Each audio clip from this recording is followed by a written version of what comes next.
नमस्कार, आपण पाहताय सांगली न्यूज. सिनेटचा सत्कार आणि आमदार सुहास बाबर यांचा पालिका नगरसेवक व कर्मचाऱ्यांना गंभीर इशारा. खानापूर आटपाडी विधानसभा मतदारसंघाचे आमदार सुहास बाबर यांची शिवाजी विद्यापीठ कोल्हापूर येथे राज्यपाल नियुक्त सिनेटपदी निवड करण्यात आली. त्याबद्दल विटा नगरपालिकेच्या वतीने लोकनेते हनुमंतराव पाटील सभागृहात त्यांचा सत्कार आयोजित केला होता. त्यावेळी आमदार सुहास बाबर यांनी तुफान फटकेबाजी करत सर्व निवडून आलेल्या नगरसेवकांना त्यांच्या कामाची जाणीव करून दिली. तसेच जे आपण आश्वासन विटेकरांना दिली आहेत ती पूर्ण करावयाची आहेत. त्यासाठी एक वेळ वाईटपणा घ्यावा लागला तरी तो घ्या असे म्हणत त्यांना गंभीर इशारा दिला आहे. तसेच पालिका कर्मचाऱ्यांना कोणत्याही कामात हलगर्जीपणा करू नका असे म्हणत त्यांचेही कान टोचले. पाहुयात आमदार सुहास बाबर या सत्कार समारंभात नेमके काय म्हणाले. त्याला कारण असं आहे, ज्यावेळेला मला निरोप मिळाला की सिनेट पदी निवड झाल्याबद्दल तुमचा मी नगरपालिकेमध्ये सत्कार घेणार आहे. सत्कार मला असा अपेक्षित होता की नगराध्यक्षांच्या चेंबरमध्ये एक शाल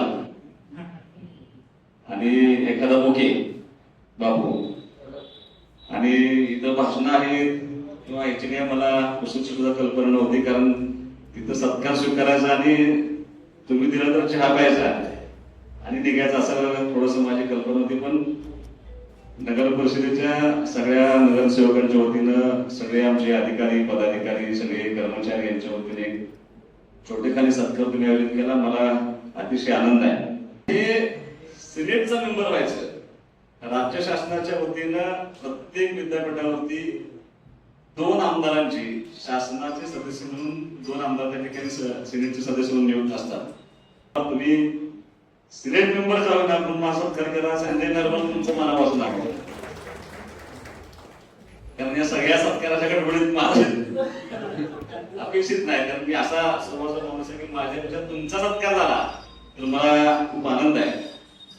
शासनाच्या वतीनं त्या सिनेटच्या मेंबरचा काल मी आदरणीय कुलगुरू महोदयांना भेटून आलो आणि काय अपेक्षा माझ्या त्या विद्यापीठाच्या वतीनं असतील किंवा सगळ्यात महत्वाचं खूप लोकांची इच्छा होती की विद्यापीठाचं सब सेंटर उपकेंद्र हे खानापूरमध्ये व्हावं आणि त्या खानापूरचं काल त्यांनी परवा दिवशी बहुतेक विद्यार्थी कक्ष त्यांनी त्या ठिकाणी सुरू केला आहे. पण त्याही पुढे जाऊन फक्त विद्यार्थी कक्षावरती किंवा फक्त क्लेरिकल डिपार्टमेंटचे ऑफिसेस न होता त्या ठिकाणी विद्याशाखा व्हाव्यात. त्या ठिकाणी मोठं विद्यापीठ सब सेंटर व्हावं. त्या ठिकाणी सांगली आणि सातारा या जिल्ह्यातली मुलं त्या ठिकाणी शिकायला यावी यासाठी तिथे एक मोठं सब सेंटर व्हावं अशी इच्छा असताना मी त्या ठिकाणी कार्य करत आहे. आणि जेव्हा अंतिम निर्णय करायचा होता त्यावेळेला 19/3/2025 विधानसभेच्या अधिवेशनामध्ये मी पॉइंट ऑफ इन्फॉर्मेशन मांडून जेव्हा विद्यापीठाचा प्रश्न उपस्थित केला त्यावेळेला आपले पालकमंत्री आणि उच्च व तंत्र शिक्षण मंत्री आदरणीय चंद्रकांत दादांनी याचा त्या ठिकाणी घोषणा केली आणि त्या दिवशी आपलं पहिल्यांदा उपकेंद्र खानापूरला मंजूर झालं. त्यासाठी त्या निमित्तानं प्रयत्न करतो. हे सगळं होत असताना सिनेटमध्ये मी म्हणजे असायला पाहिजे होतो ही मनोमन इच्छा होती आणि कदाचित हे सगळं पूर्ण करण्यासाठी पक्षानं आणि आदरणीय मुख्यमंत्री दोन्ही उपमुख्यमंत्र्यांनी मला त्या ठिकाणी संधी दिली आणि मला त्या विद्यापीठामध्ये जाण्याचा प्रयत्न केला. आता हा फक्त उपकेंद्राचा का तुम्हाला सांगत होतो कारण तुम्हाला कदाचित आज आपल्याला त्याचं फळ मिळणार नाही. ज्या वेळेला विद्याशाखा उभा राहतील ज्या वेळेला तिथं पूर्ण सब सेंटर उभा राहील त्यावेळेला ह्या तालुक्याचा चेहरा मला बदलण्याची काय ज्या घटना कारणीभूत असतील त्यातली सगळ्यात मोठी घटना असतील एक सब सेंटर आपण त्या ठिकाणी उभा राहतो. आता मी ज्यावेळेला काल कुलगुरू महोदयांना भेटायला गेलो तेव्हा माझ्या काय अपेक्षा व्यक्त केल्या. माझ्या शिक्षणाच्या बाबतीमध्ये फार वेळा कल्पना आहेत. म्हणजे कदाचित जर माझं एखादं भाषण जर ह्या सगळ्या कर्मचाऱ्यांनी अधिकाऱ्यांनी जर माझं ऐकलं तर तुमचा कुठलाही मुलगा परत सिग्नेचर काढणार नाही. माझं ऐकून 2 कलेक्टर मी त्यांची मुलं सिग्नेचर काढून एसएससी बोर्डला काढले. मला काय माझ्या अपेक्षा माझ्या कल्पना मी काल माननीय कुलगुरू महोदयांच्या समोर माझ्या व्यक्त करून आलो. म्हणजे आणि मग आपण थोडस आपल्या शिक्षण पद्धतीमध्ये काय बदल करता येईल अशी भूमिका मी मात्र या निमित्तानं मी कुलगुरूंच्या पुढे मांडणार आहे. तुम्ही सत्कार जो केलाय सत्याला उत्तर देताना मी तुम्हाला एवढंच सांगतो अपेक्षित आहे. म्हणजे या सिनेट मेंबरचा आपल्या भागातल्या कॉलेजेसना, आपल्या भागामध्ये सब सेंटर, आपल्या भागामध्ये शिक्षणाची नवीन दालन उभं राहावी यासाठी जो तुम्हाला अपेक्षित काम आहे ते करण्याचं अभिवचन मी तुम्हाला या व्यासपीठावर नक्की देणार आहे. 6 महिने झाले आपल्या नगरपालिकेच्या निवडणुकीला आणि खऱ्या अर्थानं कदाचित असं आहे की त्याही वेळेला सांगितलं की जादूची छडी अशी फिरवतो तसं आपण काम करू असं काही अपेक्षित नसतं. काही जरी कोण म्हटलं तरी सुद्धा गेल्या 6 महिन्यामध्ये तुमच्या सर्वांच्या मदतीनं चांगलं काम करण्याचा प्रयत्नाची सुरुवात मात्र आपल्या नगरपालिकेमध्ये निश्चित केली झाली. आता त्याचं अंतरिम स्वरूप मोजायचं तर पहिल्या 6 महिन्यामध्ये मी काही तुम्हाला मोजणार नाही, पण काकी ज्यावेळेला 1 वर्ष पूर्ण होईल त्यावेळेला आपल्याला लोकांच्या समोर जात असताना ह्या 1 वर्षामध्ये पूर्वीच्या परिस्थितीमध्ये आताच्या परिस्थितीमध्ये आपण काय बदल केला ते मात्र आपल्या सगळ्या लोकांच्या पुढे घेऊन निश्चितपणे जावं लागेल. आता एक अडचण पूर्वी होती, आज आहे ती म्हणजे पाण्याची आहे. माझ्या दृष्टीनं विटा शहरामध्ये अजून बाकी कुठल्या अडचणी असं मला वाटत नाही. ते पाण्याच्या मी तुम्हाला त्यावेळेला म्हणत होतं की योजना पूर्ण होत नाही तोपर्यंत काय आपण त्याला मार्गी लागणार नाही, पण 2-3 महिन्यामध्ये अपेक्षित आहे. जर 3 महिन्यामध्ये काम झालं तर जे जे शब्द आपण नगरपालिकेच्या निवडणुकीने लोकांना दिले होते ते सगळे शब्द तुम्ही कुणी लिहून ठेवले नसते तरी माझ्या इथं आणि इथं कायमस्वरूपी ते सगळं करायचं आहे. एक गोष्टी आता आणि थोडस कसं आहे सगळ्यांना माझी विनंती आहे हे सगळं जेव्हा करत असतो, कारण कसं असतं बदल करणं रेवंत बापू थोडासा त्रासदायक असतो. एकच बदल सगळ्यात मोठा असा केला की सगळी भाजी मंडी आपण एका ठिकाणी आणायचा प्रयत्न केला. तेव्हा सगळी भाजी मंडी आपण एका ठिकाणी आणली तेव्हा एक 5-10 लोकांना त्रास झाला असेल, पण तिचा ट्रॅफिकवर तेवढा सकारात्मक परिणाम झाला होता की अनेक लोकांनी माझ्यावर समाधान व्यक्त करायला प्रयत्न केला. मग आता पार्किंगची व्यवस्था होती, ट्रॅफिकची व्यवस्था होती, पाण्याची व्यवस्था आपण बोलवतो, सगळ्या सीसीटीव्ही सगळ्या करणं, रस्ते मोठे करणं, प्रशस्त करणं, अंडरग्राऊंड ड्रेनेज करणं, हे सगळं मी करणार आहे. म्हणजे काळजी करू नका. तुम्हाला अंडरग्राऊंड ड्रेनेज पाहिजे त्या 6 महिन्यात तुम्हाला मंजूर होण्याची जबाबदारी सुहास बाबांची. सगळे रस्ते तुम्हाला मी सांगितलं होतं परत जरी ड्रेनेज मध्ये उकेल तरी सगळे रस्ते पूर्ण करायचे आहेत. नळ पाणी पुरवठा योजना ही पूर्ण व्हायच्या आत आपल्याला परत आणला निवडणूक पत्रिका चालू करायची आहे. असले परिस्थिती चालू करायची आपण त्यात ऍडजस्टमेंट करायची नाही. वर्षभरात 1.5 वर्षामध्ये आपल्याला ह्या शहराला रोज पाणी द्यायचं जबाबदारी जो शब्द आपण दिला होता तो आपण पूर्ण करायचा. एक सोलरचं काम आपण आता पूर्णत्वास केलंय. 2.5-3 मेगावॅटचा आणखी एक प्रस्ताव आपला राज्य शासनाला दिलाय. तो ज्यावेळेला पूर्ण होईल त्याला आपण शब्द पाणीपट्टीचा दिला होता तो हळूहळू सत्यात उतरवणार आहे. आपण काय अजिबात कुणाला ते शब्द दिला की कसल्याही परिस्थितीमध्ये आपल्याला ते पूर्ण करायचेच आहे. ते तुम्हाला काम करायची माझी अत्यंत महत्वाच्या काही गोष्टी आपण नगरपालिका निवडणुकीला सांगितल्या होत्या. त्यामध्ये फक्त थोडी विनंती तुम्हाला एवढीच आहे, त्याचा परिणाम ज्याला काम करत असतो माणूस कामच करत नाही त्याला त्याचा फार त्रास होत नसतो, पण त्याला काम करायचं आहे. त्या सगळ्या लोकांना कुठंतरी एखाद्याच्या मनाच्या विरोधात निर्णय होत असतो काहीतरी. आता म्हणजे उदाहरण तुम्हाला सांगतो तर हे सगळं करत असताना जेव्हा आपण चांगलं काम करतो त्यावेळेला एखादी गोष्ट आपल्या प्रशासनाच्या विरोधामध्ये घडत असते त्याला आपण थोडस बोललं पाहिजे अशी माझी अपेक्षा. मला आज आठवतं अष्टमीच्या वेळेला खूप चांगलं पाण्याचं नियोजन आमच्या सभापतीने केलं होतं. पाणी देण्याचं नियोजन केलं होतं धोरण सभापती. इतकं परफेक्ट प्लॅनिंग त्या अष्टमीत पाणी कमी पडू नये म्हणून प्लॅनिंग झालं आणि बापू अचानक आपली केबल चोरून गेली. आता ती केबल चोरण्याची म्हणजे काय खेळण्याची वायर कापून नेण्यासाठी केबल नव्हती, ती केबल जेसीबीने तोडून गेली. बरोबर ना? आपण गुन्हा दाखल केला पण कोण आहे त्याच्या पाठीमागं? आपल्यावरती वाईटपणा यावा. आजपर्यंत एवढे युद्ध चालू झाले, एवढं मोठे युद्ध चालू आहे, इंधनावरती हल्ला होतो पण आपण कधी पाण्यावरती हल्ला झाला नव्हतं. हे आपण लोकांना सांगायला कमी पडतो की असं माझं तुमची 5-6 दिवस आता स्वच्छतेची कमिटी चालू होती. तुम्ही सगळे गटाला होता, सगळे प्रशासकीय अधिकारी कर्मचारी सगळ्यांची अशी इच्छा होती की आपल्या या ठिकाणी काम झालं पाहिजे. काय झालं तुम्ही सगळे टॉयलेट ब्लॉक दुरुस्त केले होते सगळे फोडले. किती लोकांना माहित आहे की ते टॉयलेटचे ब्लॉक आपले सगळे आते बसलेले सगळे कमोड वॉश बेसिन सगळी भांडी पडून टाकली जातात. किती लोकांना माहित आहे? तुम्ही सांगायला पाहिजे. किती लोकांना माहिती आहे की आपण ह्या सगळ्या असेसमेंट ज्याला केल्या तेव्हा 6,000 अशी गरज सापडली आपल्याला, ती नोंदवण्यात आपल्याकडे. त्याचा ना 1 रुपया नगरपालिकेला उत्पन्न नाही, तिथे कसलीही वेळा आपल्याला टॅक्स मिळत नाही. कुणाची घर आहे ती? 6,000 अशा प्रॉपर्टी मिळाल्या ज्या मोकळ्या आहेत, तिचे आपल्याकडे रजिस्टर नाही, त्याचं नोंद नाही आपल्याकडे, त्याचे पैसे मिळत नाही. 2,000च्या वरची कनेक्शन असे आहेत, कनेक्शन आपल्याला आपण दिलेलंच नाही नगरपालिकेला, पाणी मजबूत खाते, पण आपल्याला त्याचा टॅक्स येत नाही. हे जर आपण लोकांच्या पुढे मांडलं नाही तर मागं काय घडलंय आणि आपण किती बदल केलाय. पाणीचं कनेक्शन देण्याबद्दल अजिबात तक्रार नाही, पण त्याचं अर्ज, त्याचा पैसे जोपर्यंत आपल्या नगरपालिकेला जमा होत नाही पण तुम्ही काय करणार आहे? अनेकदा मी सांगितले की सगळ्या गाड्यांचे असेसमेंट करा. आज ज्यांनी इतके वर्ष 40-40 वर्ष त्या लोकांनी रस्त्यावरती गाडी लावली, ती लोक तुमच्यावर टीका करतात आज की शहर गाड्यांचं शहर झाले, रोज नवीन गाड्यांचं.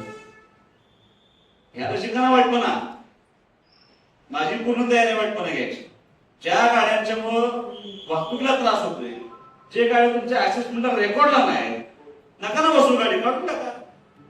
आपल्याला लोकांनी त्यासाठी निवडून दिले ना, जे त्यांनी केलं ते करूनही पण आपल्याला लोकांनी निवडून दिले. आणि तुम्हाला सगळ्यांना माझी विनंती आहे की वाईटपणा घ्यायला पहिल्यांदा शिका. तुम्हाला 1,000 माणसं ज्यावेळेला वाईट म्हणतील त्यावेळेला 40,000 माणसं म्हणण्यात केलं चांगलं काम केलं. राजकारण आहे, राजकारण करत असताना, समाजकारण करत असताना टीका टिप्पणी जी केलं नाही त्याचं पण माझ्यावर थोपते. मग करा ना, काढा ना गाडी, करा रस्ते मोकळे, मोकळे श्वास घेऊ द्या. तुम्हाला त्या एकाही गाड्याचं उत्पन्न नाही, 71 गाड्याची रजिस्टरला नोंद द्या आपल्या, बरोबर नाही? किती गाडी नोंद द्या? 46. म्हणजे मी 71 वाक्यात सांगतो, तुम्ही त्यात आणि कमी झाले बघा. आणि गाड्या आहेत किती? गाडी सुहास बाबा जरी कोणाला ह्या गाडा माझा अजिबात लाड करायचा, सगळे ट्रॅफिक मोकळं करून घ्या. आपल्याला शिस्त लावावी लागेल. मी बालचंद्र कांबळेंचं कौतुक आहे, त्यांनी ज्यावेळेला सगळे फिरले, स्वच्छता सगळ्या वाटत केली, त्यावेळेला आम्हाला कळलं की आपल्या 70 ते 80% गटारीला शेवट नाहीच आहे. म्हणजे एखादी गटर ज्याला आपण आणतो कुठेतरी त्याला ड्रेनेज म्हणून आपण आउटलेट काढून कुठेतरी ओढ्यामध्ये कुठे सोडलं पाहिजे. 70% आपल्या गटर असे आहेत त्याला पुढे कोणच नाही, कुठे नेऊन सोडायचा हा प्रश्न आहे. अशी किती गटर आहेत? 70 गटर आहेत.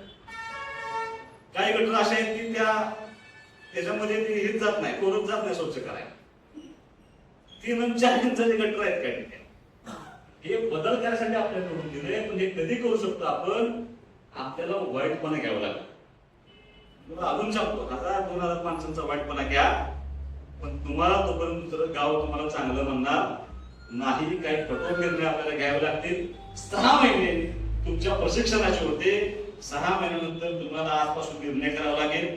जर आपल्याला या दिलेल्या सत्तेचं स्वरूप तर चांगल्या पद्धतीमध्ये या शहरात द्यायचं असेल तर तुम्हाला माझी ह्या निमित्ताने विनंती आहे, अत्यंत कठोर निर्णय घ्या, त्या निर्णयाची अंमलबजावणी करा. आणि तुम्हाला माझी विनंती, सगळ्यांनी यात सहभागी होऊन, सगळ्या नगरसेवकांनी, सगळ्या अधिकाऱ्यांनी आम्हाला या विषयामध्ये मदत करा. गाव चांगलं करण्यासाठी तुम्हाला माझी विनंती आहे. जे शब्द मी तुम्हाला अजून सांगतो, मी आजही तुम्हाला तो डील दिल्या, पण एक काळ असा येईल जर माझा संयम संपला तर मला प्रत्येक विभागात लक्ष घालावं लागेल, ते तुम्हाला पेरणार नाही. मी तुम्हाला अजून सांगतो, मी कायम कौतुक करतो त्या संस्थेचं, आजही कौतुक करतो. 2012 पासून आमची पंचायत समिती ऑटो मोडला गेले. आज यशवंत पंचायत राज अभियानचे राज्यस्तरीय स्थापनेची कमिटी आहे. मला फोन सुद्धा नाही कोणाचा, पण मला पूर्ण आत्मविश्वास आहे की ती कमिटी आमचे अधिकारी यशस्वीरित्या सांभाळणार आणि प्रत्येक काम जे जे त्या डिपार्टमेंटला ते सगळं काम ती लोक पार पाडणार. तसा ऑटो मोड, त्या दर्जाची नगरपालिका आपल्या इथं व्हावी यासाठी मी शब्द दिले. मी तुम्हाला माझी विनंती आहे, आपण बांधकाम विभाग खास करून जे त्रास पूर्वी झाले ते विठ्ठलच्या शहरातल्या लोकांना होता कामा नये. त्यांच्या घरांच्या परमिशन दिल्या पार पडू द्या. त्यांना कुठेही चुकीच्या पद्धतीने घर बांधून देऊ नका. कमर्शियल कॉम्प्लेक्स बांधताना पार्किंग सगळ्या व्यवस्था बघितल्याशिवाय तुम्ही कुणाला आणि अजिबात आर्थिक त्रास या शहरातल्या लोकांना झाला नाही पाहिजे. माझी जबाबदारी आहे. मी तो शब्द शेवटी मला कदाचित वाटत शब्द तुमचे नव्हते, ते सगळे शब्द माझे होते काय. आणि प्रत्येक भाषणात मी लोकांना शब्द दिले. ते शब्द पाहण्यासाठी मला कुठलीही किंमत मोजावी लागली तरी मी ते शब्द मोजणार. थोडासा वाईटपणा घेऊन आपल्याला जर यश चांगलं करता आलं तर मला अभिमान होईल. कारण मी सहज आपल्या काकींच्या तिथे आलो आणि काकीच्या टेबलवर एक पुस्तक पडलं होतं.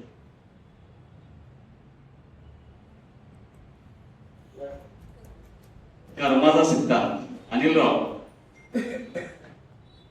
कर्मप्रधान विश्व करी राखा, जो कस करे सो तस फल चाखा.